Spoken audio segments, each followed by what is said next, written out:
Welcome to this episode of Star Wars Playtime, where I play the old Star Wars games so you don't have to. There's some big news for the series at the end of this episode, so please stick around. There's not many of the early 90s, late 80s Star Wars games that I haven't played.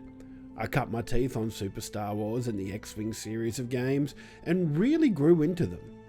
But Star Wars on the NES was one that kind of escaped me. I didn't have a NES as a kid, but I remember playing some of it at a mate's house.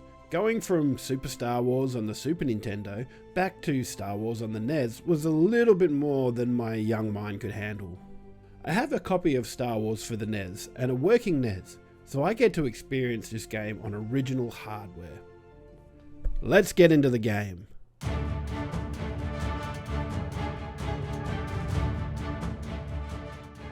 The story to Star Wars on the NES is pretty much the same as the movie. Hell, it's a hell of a lot more faithful adaptation than Super Star Wars was. You start on Tatooine looking for R2-D2, then searching for Obi-Wan Kenobi. You'll find Han and Chewie and blast out of Mos Eisley before ending up on the Death Star to rescue Princess Leia and escaping with the plans. Cue Death Star Trench Run and roll credits. Gameplay wise, it's a relatively straightforward 2D platformer. You play as Luke Skywalker until you find Han and Princess Leia and they join you in your playable roster. Han and Leia use a blaster while Luke also has access to a lightsaber. R2-D2, C-3PO and Obi-Wan are also available to help through the select menu, providing a map on the Death Star, advice to point you in the right direction, and the ability to revive Leia or Han respectively. I really liked the way the game started. It felt a lot like the NES Legend of Zelda, where you'd search the sands of Tatooine looking for what you needed to progress the story. Exploration is rewarded in the form of extra lives, a necessity in this game, and extra shields for the Falcon, which is used in later levels. That sense of exploration didn't last very long. It was gone as soon as we were done with Mos Eisley and blasting off on the Falcon. The Falcon levels involve either shooting or avoiding asteroids, and shooting TIE fighters and avoiding their incoming blasts. Most of the Death Star was fine, but I had a little trouble with the Death Star cell block. There was a lot of cells that needed to be searched to find Princess Leia, and I went around in circles a lot. I eventually found my way through though. It wasn't until after researching this game that I found out about R2's Death Star map, which would have helped me infinitely. The final levels are pretty straightforward. Avoid incoming fire and get that proton torpedo into the thermal exhaust port.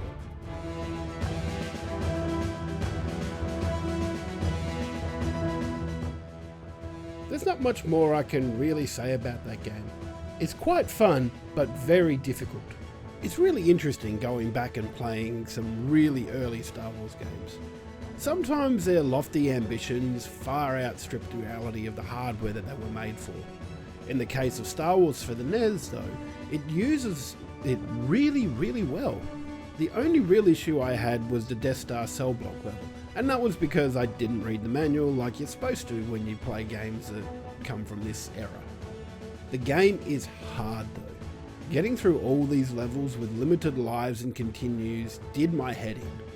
Not for the first time in this series, I am glad that lives and continues have largely been relegated to all but the most retro of games. With all that in mind, I give Star Wars for the NES my Star Wars Playtime rating of 1 more pass.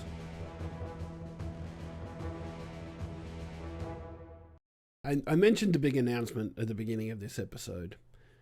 It's not been easier for me to come by either.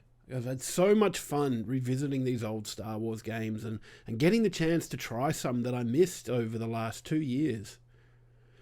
Unfortunately for me, there's other pressures on my time now.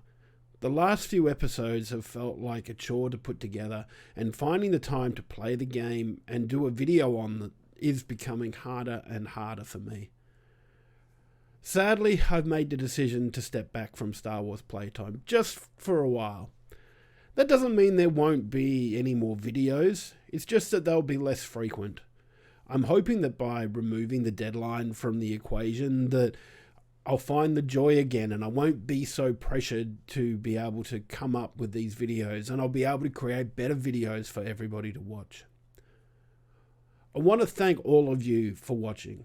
I really appreciate each and every one of you tuning in to what has been a passion project of mine. Please subscribe if you haven't already so that you get notified when I release a new video, even if that won't be every month now. I don't really know what else there is to say here, but I guess this seems like an appropriate sign-off. May the Force be with you.